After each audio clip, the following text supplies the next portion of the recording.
প্রিয় ছাত্রছাত্রীরা, আজকের পর্বে আলোচনা করব তোমাদের অষ্টম শ্রেণী ইতিহাস বিষয়ের প্রথম সামেটিভ ইভ্যালুয়েশন অর্থাৎ প্রথম পর্যায়ক্রমিক মূল্যায়নের 2025-এর সম্পূর্ণ প্রশ্নপত্র নিয়ে তার উত্তর সহ আজকের এই পর্বে আলোচনা করব। এমসিকিউ এসএকিউ সহ সমস্ত প্রশ্নগুলোই তোমাদেরকে আজকের এই পর্বে কিন্তু দেখিয়ে দেব। এখানে তোমাদের যে সম্পূর্ণ নম্বর রয়েছে 30 নম্বর এবং পূর্ণমান কিন্তু দেওয়া রয়েছে 30 আর সময় দেওয়া রয়েছে 60 মিনিট অর্থাৎ 1 ঘন্টা। এর মধ্যে তোমাদের সম্পূর্ণ প্রশ্ন সেটটির উত্তর কিন্তু কমপ্লিট করতে হবে। এবার এখানে বলে রাখি, তোমাদের এই সম্পূর্ণ প্রশ্নপত্রটি উত্তর সহ পিডিএফ আকারে পেতে হলে ভিডিওর ডেসক্রিপশন বক্সে দেখো টেলিগ্রামের লিঙ্ক দেওয়া রয়েছে, তোমরা প্রত্যেকে টেলিগ্রামে যুক্ত হও এবং তার পাশাপাশি কিন্তু প্রত্যেকে কমেন্ট করে জানাবে, তারপরেই পিডিএফগুলি সেখানে দিয়ে দেওয়া হবে।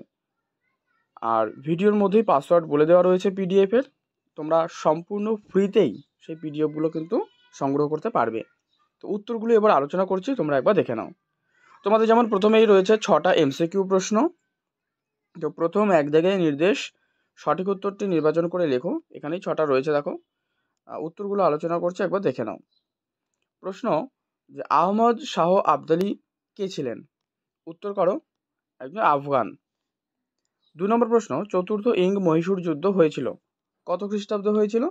1799 খ্রিস্টাব্দে, মানে 1798 থেকে এখানে 1799 পর্যন্ত হয়, ঠিক আছে?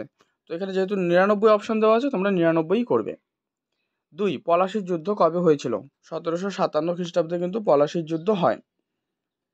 ওকে, নেক্সট। আর মনে রাখবে এখানে যদি তারিখ দিয়ে দেয় 23শে জুন। নেক্সট প্রশ্ন, পন্ডিচেরির ফরাসি গভর্নর জেনারেল কে ছিলেন? উত্তর দুপ্লে। 1793 খ্রিস্টাব্দে চালু হয়েছিল কি? উত্তর চিরস্থায়ী বন্দোবস্ত। 6 নম্বর, বাংলার নথিপথগুলি জরিপ করে রেনেল মোট মানচিত্র তৈরি করেছিলেন কটি? উত্তর হচ্ছে 16টি, অপশান এ। এবারে তোমাদের এসএকিউ কোয়েশ্চেন রয়েছে, এগুলোও কিন্তু 1 মার্কসেরই কোয়েশ্চেন। এই যে নির্দেশ অনুসারে নিচের প্রশ্নগুলির উত্তর দাও, 1 মার্কস করে 4টে দেওয়া রয়েছে।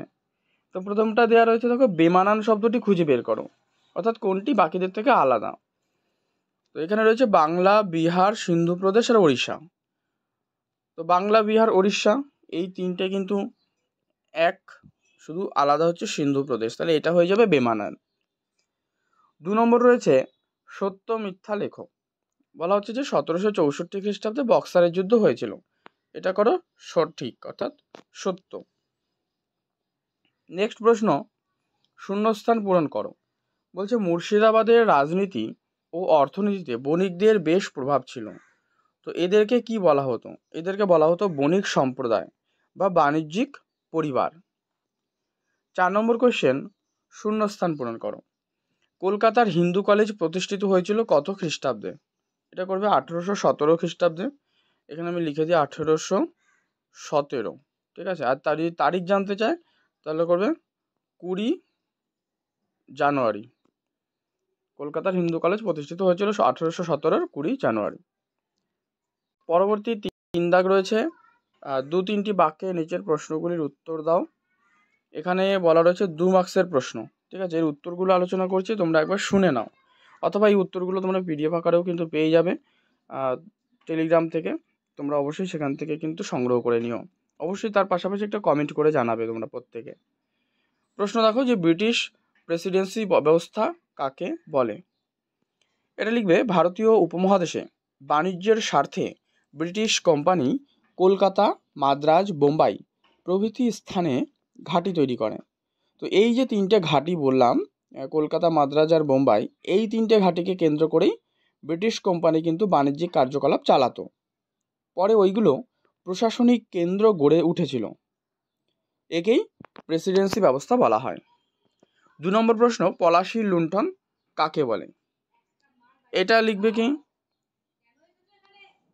যে পলাশির লুণ্ঠন কাকে বলে, তাহলে এটা লিখবে যে পলাশির লুণ্ঠন বলতে বোঝায় মূলত 1757 সালে পলাশির যুদ্ধে বাংলার যে শেষ স্বাধীন নবাব সিরাজউদ্দৌলার পরাজয়ের পর ব্রিটিশ ইস্ট ইন্ডিয়া কোম্পানির কর্তৃক বাংলার সম্পদ আর ঐশ্বর্য কিন্তু লুট করার যে ঘটনা, সেটাকে পলাশির যুদ্ধ বা পলাশির লুণ্ঠন বলা হয়।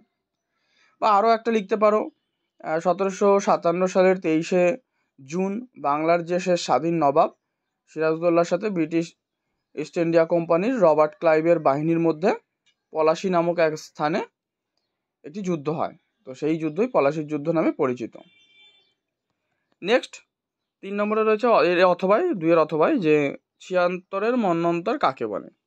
এখানে লেখো যে 76-এর মন্বন্তর কাকে বলে। এটা লেখো যে 76-এর মন্বন্তর বাংলার ইতিহাসে সর্বাপেক্ষা ভয়াবহ একটা দুর্ভিক্ষ নামে পরিচিত।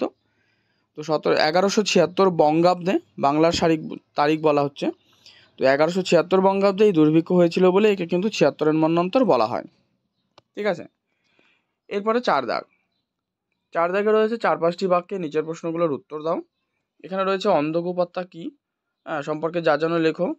2 নম্বর রয়েছে যে কোম্পানির সিপাহী বাহিনী বলতে কি বোঝো, অথবা টিকা লেখো মেকলের প্রতিবেদন।